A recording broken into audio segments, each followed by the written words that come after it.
So today on this frosty winter morning, we are going to be seeing if we can get my barn FIND Maestro started. Now this Maestro has been sat for 19 years, has got 40,000 miles on the clock and one owner from new. It needs a little bit of work to get it back on the road, as you can see, but not too much. So I tell you what, let's head down to my unit and let's go have a little look.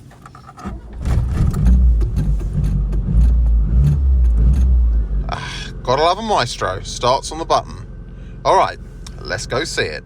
And here we have it, sat next to the one I drove in with today. So the inside is not too bad after an initial hoover and clean up, which I did the other day.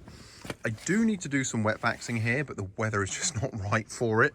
The reason being is that this car was actually sat for about 5 years with this window smashed out annoyingly. Hence the door handle broken and the fuel filler cap broken because some little scrote tried to break into it. Not knowing at that point it had already been sat for about 14 years. So what they were intending to do with it at that point, I have no idea, because it would never have run or got anywhere. Anyway, it's all in very good condition, and even minimal dash lifting as well. 4-speed gearbox, the 1275 of course. Good condition interior in general. It's all going to clean up really nicely. Will need its headlining doing, of course. Under the bonnet you can see it's just a bit dirty, if I am honest with you. It's also got signs of sitting in the barn and will need a good clean. But it's all there. The 40,000 mile A series 1275. Of course, the 4-speed gearbox. And it's all very clean underneath here. So, well, other than the dirt, it's structurally quite clean. Even got 19-something-year-old screen wash. Lovely. I bet those pumps are going to be seized solid. So I think in reality, the first thing we're going to need to do is just give it a good wash so it's a little bit nicer to work on and it isn't such an eyesore sitting outside my unit. So let's stick you on time lapse and let's give it a quick clean. Before we time lapse, I've just got to get a little close up of this. Oh yeah.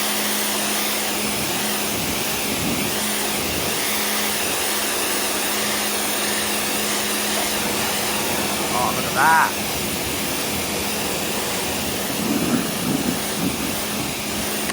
I reckon with a bit of work, that's going to come up nice.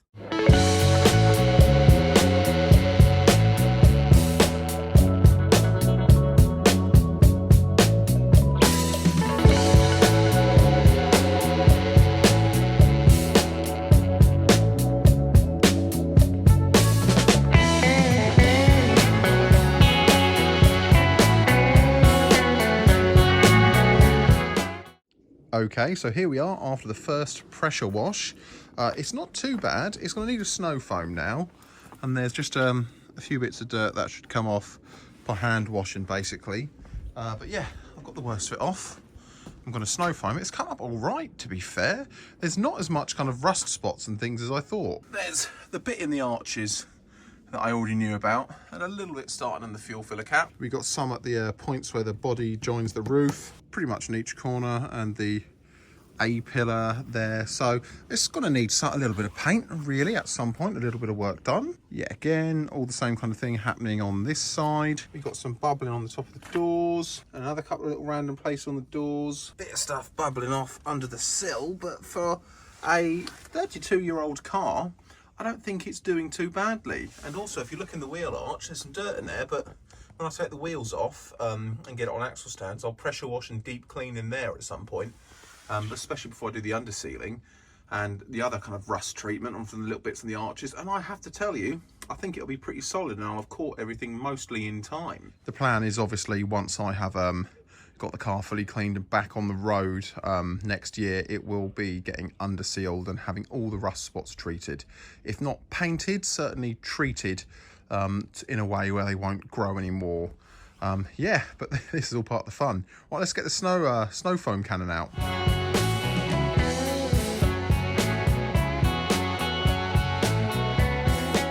Well, now I've wasted a bunch of product making the car look like it's covered in shaving foam. I'm going to leave that to sit for a little bit, and then I am going to blast that off again, and we're going to do an actual wash with a bucket basically and a sponge, usual stuff, and give it a dry and see what we're left to work with.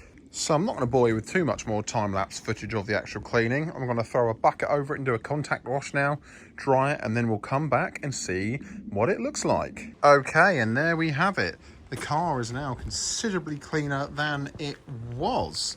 Yeah, I'm surprised how well it's come up, to be honest. It has revealed a few little rust spots, as I said, which will need sorting out, but nothing major, no holes. And I've also given the engine bay a little clean in preparation for tomorrow, so it'll be a little bit nicer to work on. So that'll give it time for everything to dry off and, yeah, see if we can get it started. Okay, so in preparation for tomorrow, because I'm not going to do it today because I want to let the engine dry from where I gave it a very light pressure washing, and I also want to get some basically WD-40, this is Worth version of WD-40, down into the cylinders, and I just want to make sure that they're going to be lubricated enough, have some time to soak down and hopefully free things off. I haven't tried to turn the engine over yet, and I'm not going to until I do this. I don't want any rings to bind up, and this might help. So I've got one out already. And the actual condition of the plug isn't too terrible, to be honest. There's a bit of rust and crap around the side of it, and it's going to get replaced, but I imagine this will be good enough for starting up, and I've got a couple of spares, so we'll give it a go. It obviously ran on them when it was parked, so yeah. So get a fog of that down to the cylinders.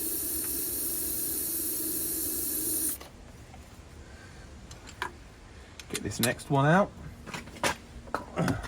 And even though they've got a bit of rust around them, they're actually coming out of the engine quite nicely. So it's obviously been seated well, and it means that it hasn't basically, and it hasn't kind of melded or got itself welded or corroded to the actual block. So that's good. That means that it's coming out nicely. And yeah, the threads look clean. There's no crap down there. And yet again, the plug looks like it's been running fine.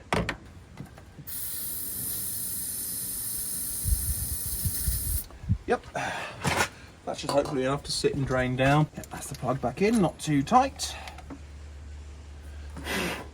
There's no water got into the got underneath the spark plug boots either or anything like that, so that's good. Thread that in by hand to start off with. Oh, and that's pretty much threading all the way down by hand. That's great without even this on. Something you always worry about when you do jobs like this is, will the stuff actually come off, you know? I wish I had a borescope, because if I did, that'd be great to see what condition it's in down there. But judging by the fact that it's got full oil, it hasn't crept above the level of full, and the colour, while it's old, actually looks okay. The viscosity seems like it's still decent, so it'll be good enough to run it. And plus, really, I'd like to run it up the temperature first anyway, get any oil deposit and stuff to float back down into the sump from the top of the block, and then I can, you know, just go from there, really. Okay, so it's now the next day. The last clip you saw was me putting some WD-40 down the cylinders, and I have to say something a little bit unexpected happened last night. So I couldn't help myself. I had to just see if the engine would at least turn over, and I couldn't find my socket, which actually went on the end of the crank. So I thought, oh, well, I'll just hook up a battery with some jumper cables to it and just bump the starter a couple of times. And yeah, this is kind of what happened.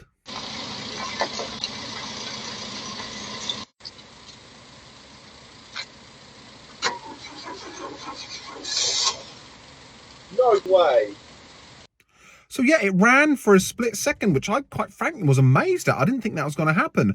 I'm assuming it ran on the WD-40 that was in the cylinders, because I don't think there's anything in the tank according to the fuel gauge.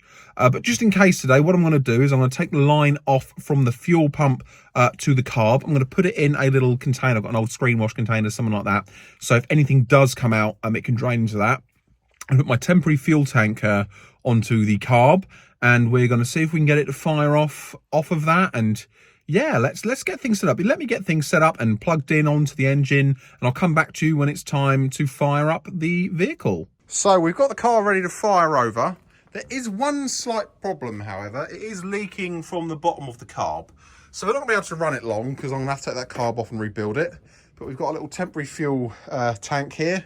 We've got it wired up to the battery of the Maestro, and we've got a helper over here to make sure it doesn't catch fire. And if it does, there's a fire extinguisher over there, which is going to kindly hold and point at the engine. So yeah, we're going to put you on a tripod in a second, and we're just going to see if it fires over, really. Let me know when you... I'll pull the rag out at the last minute, whenever you're ready. Rag's out. Rag's out, all right. I've got to get round to the other side. Go on. Okay, so we're going to go for our first start. We've got power, got the choke out a little bit. Shall we see if she lives? Have you got the fire extinguisher? Yep, fire extinguisher.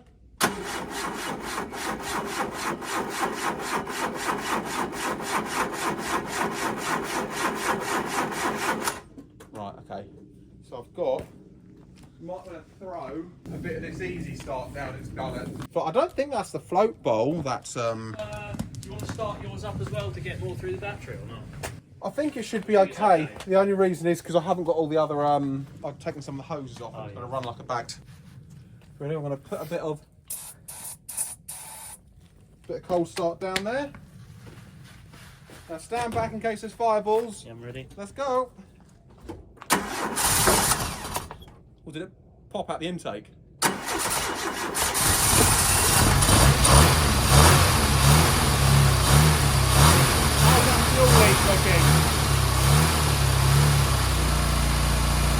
Still dripping. Oh! Do you want to mop it up a little bit? Yeah, that is coming out. Is it coming out at a rate of knots when it's running? Yeah, it's coming out just as much. Okay. So it might be better to... But it sounds pretty sweet, doesn't it? That sounds sweet. Yeah, it doesn't sound like you've got any major problems other than a carb rebuild. Yeah, and it looks like it's got oil pressure on the dash, I think. Yeah. If the oil pressure light switch works, of course. Right, I'm ready to fire again. Okay, I'm clear. Do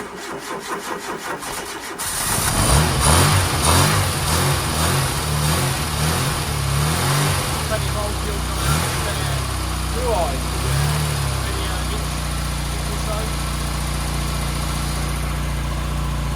Oh yeah, that's running sweet though. it's flowing, isn't it? Yeah. 19 years.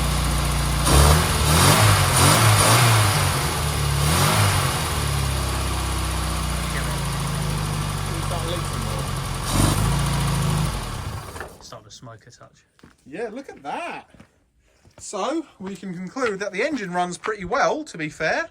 I don't know if it's charging, but you can start to smell fuel and bits now. Yeah, that's starting to really leak out the bottom of the carb. So the next thing we're going to have to do before we can get it running properly, get it running under its own steam, I reckon, is a rebuild of the carb. You can see down there where I had to put a little pot there for running the old fuel out of the fuel tank. But again, that's showing that Yeah. fuel pump's working. The fuel pump is working, which is good. Obviously not showing anything on the dash. See, when I turn the dash on, it says that there's no fuel in the tank, so possibly the level sender's all bunged up or something like that. Yeah, I'd say that was pretty successful, mate. That's awesome. It's good. That's good. Yeah, you've got quite a lot of fuel out there. Well, that's a bit nice, ain't it? Bit nice, isn't it? I hear some famous bloke drove that once. Clarkson may have driven it. He may have indeed. So this is what came out the fuel tank. It hasn't got any chunks and bits in it. That's not as bad as I thought it would be. I mean, there's clearly a decent amount in there, isn't there, Kat, in the tank. So I'm going to have to figure getting that one out. Whether I, once I've rebuilt the carb, just put more of these underneath and run it out through the fuel pump or drain it through where the filler is. But we'll see. So here we go. After everything we've done today, I now know what work needs to be done to the car. First of all, I'm totally going to have to fully rebuild the carburetor. It was leaking out the bottom of the carb, possibly from the float bowl, something along those lines. I'm not really sure where from, but I'm kind of not surprised, to be honest, after the amount of time it's sat. I was very surprised that there was actually any fuel coming out of that. So what I'm going to have to do is I'm going to have to remove the sender, I think, from the tank. I think I can get to it from the rear seats. If not, just drop the whole tank, empty it out and see what the condition is. Thankfully, the fuel, while it looks a little bit varnishy, wasn't too bad. Probably not what is good to run on. I don't think it was actually ever running on that fuel when it fired up yesterday briefly. I'm pretty sure it was just the WD-40 because that fuel looks past its prime. Obviously, we're going to have to replace all the fuel lines because when I was taking them off, they were so crusty and crinkly. Vacuum lines are going to have to be done as well because the vacuum lines are breaking off in my hands. But once I've done that, once I've gone through the fuel system, I think then what I can do is I can go for a proper full start, get the car warm, and then change the oil, drain that out. So yeah, that is, I think, is going to be the next plan of attack. So join me in the next video, which I'm not 100% sure when it'll be yet, where I will be rebuilding the carb that is on the engine, going through all the fuel lines, all the vacuum lines and seeing if we can again maybe use that little kind of portable fuel tank to have another proper kind of first start and actually let it run and get up the temperature and just see how the engine is. But I'm very happy from, as you can see on the video, what I heard. I hope what you heard was a very healthy sounding engine. I wasn't throwing any oil out the back either, amazingly, or anything like that. So yeah, it all seems healthy and it all seems very good. So for now, I hope you've enjoyed the video and I'll see you guys in the next one.